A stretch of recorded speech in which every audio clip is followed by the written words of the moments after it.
फूटी किस्मत है मेरी जो तुम जैसी पत्नी पल्ले पड़ी है। और क्या कहना चाह रहे हो? अरे घर के खर्चों को थोड़ा कम करो, आखिर कितना कमा लूंगा मैं? मेरी भी एक सीमा है, क्या अब सब कुछ लुटा दूं घर में? उतनी देर से मुझे ही सुनाए जा रहे हो। एक तो ढेले भर का कमाते हो, उसमें भी बचत करने की कह रहे हो। आखिर इस महंगाई के दौर में मैं कहां से बचत करूं?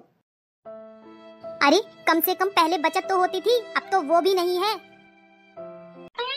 फिर इन लोगों का लगता है झगड़ा शुरू हो गया। अचानक कोई खर्चा आ गया तो अपने पास कुछ भी नहीं है। ऐसा तो है नहीं कि कमाई कम हो गई हो, कमाई तो मेरी उतनी ही है, लेकिन फिर भी महीने की आखिरी में ये खर्चे को लेकर किचकिच हो ही जाती है। लो अब जाएंगी और कमरे में बैठ के फुनफुनाने लगेंगी। रेनू और सूरज की इतनी बातचीत होने के बाद सविता जी ने मोहनलाल जी की तरफ देखते हुए कहा, क्या करूं, जाऊं उन लोगों के पास?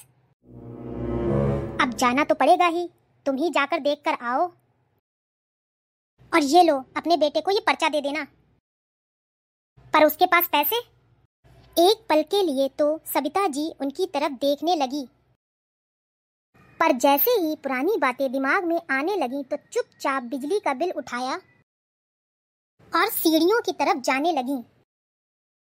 सीढ़ियां चढ़ते ही उन्हें 4 महीने पुरानी बातें याद आने लगी, जब बेटे और बहू उन लोगों के साथ नीचे वाले फ्लोर पर रहते थे। तब ऊपर के 3 कमरे किराए पे दे रखे थे।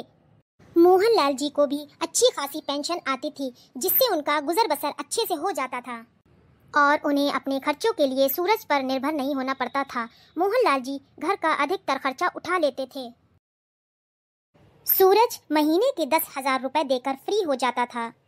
सूरज के पास होती सेविंग को देखकर लगता था कि हम सब खर्चा उठा सकते हैं और उसके बावजूद भी अच्छी खासी सेविंग कर सकते हैं।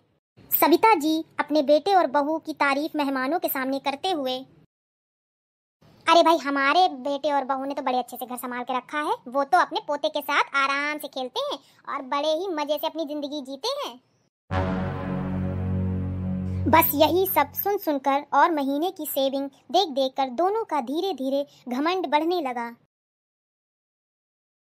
सविता जी की एक आदत थी, वो हर पूर्णिमा को एक ब्राह्मण जोड़े को खाना जरूर खिलाती थी। मम्मी जी कहाँ जा रही हैं आप? बेटा मैं मंदिर जा रही हूँ ब्राह्मणों को खाने पे बुलाने के लिए।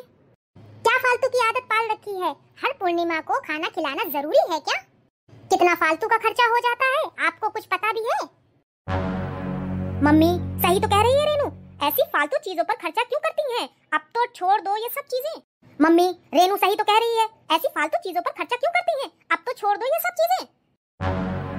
सविता जी चुप हो गईं। ब्राह्मणों को घर पर बुलाने के बाद बच्चे उनकी बेइज्जती ना कर दें, ये सोचकर चुप हो गईं, पर उनका मन नहीं माना तो अपने पास से पैसे निकालकर,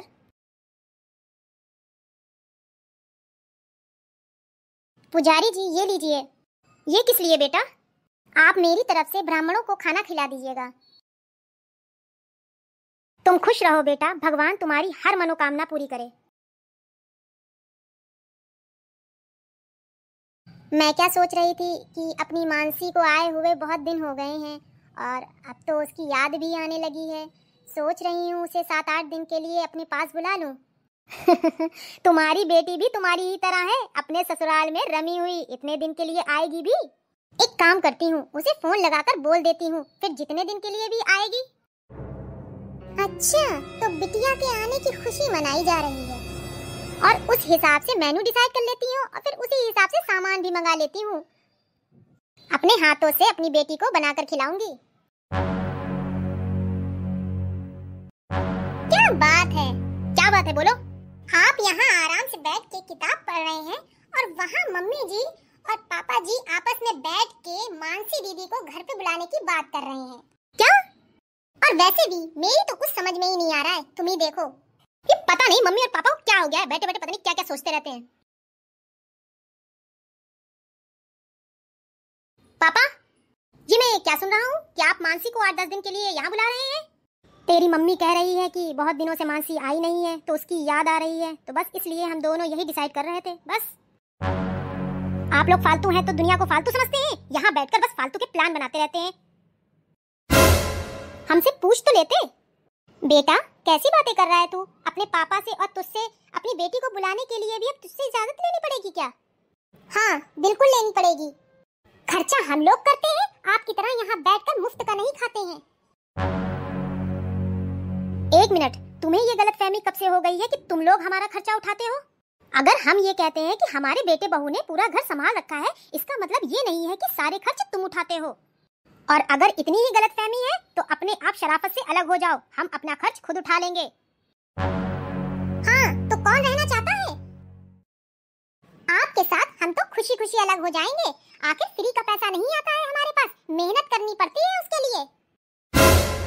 कब तक आप लोगों का खर्च उठाते रहेंगे और फिर भी कोई एहसान नहीं है? ठीक है बेटा, जैसी तुम्हारी मर्जी। मोहनलाल जी ये कहकर उसी समय किराएदारों को घर खाली करने के लिए कह दिया। जब 3 दिन बाद किराएदारों ने घर खाली किया, उसके बाद सूरज और रेनू को ऊपर वाले कमरे में शिफ्ट कर दिया और वह खुद सविता जी के साथ नीचे रहने लगे।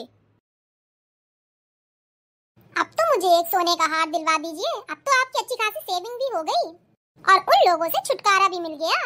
अरे ठीक है, दिला दूंगा मैं तुम्हें सोने का हार, क्यों परेशान हो?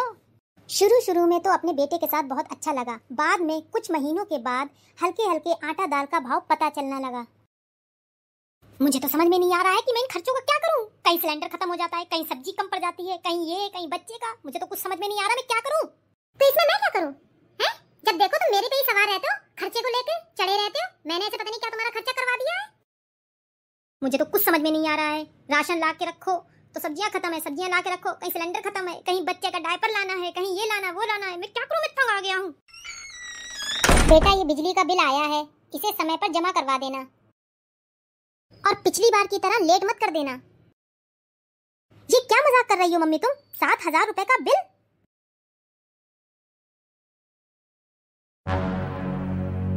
ये क्या है पापा जी, आपने ये बिल हमारे पास क्यों पहुंचा दिया? हम क्यों आपका बिल भरें? बिजली आप फूको और पैसे हम दें। देखो बहू, हमारे हिस्से का बिल हम दे रहे हैं, ये तो तुम्हारे हिस्से का बिल है। तुम शायद भूल रही हो कि दोनों माले का मीटर अलग अलग है।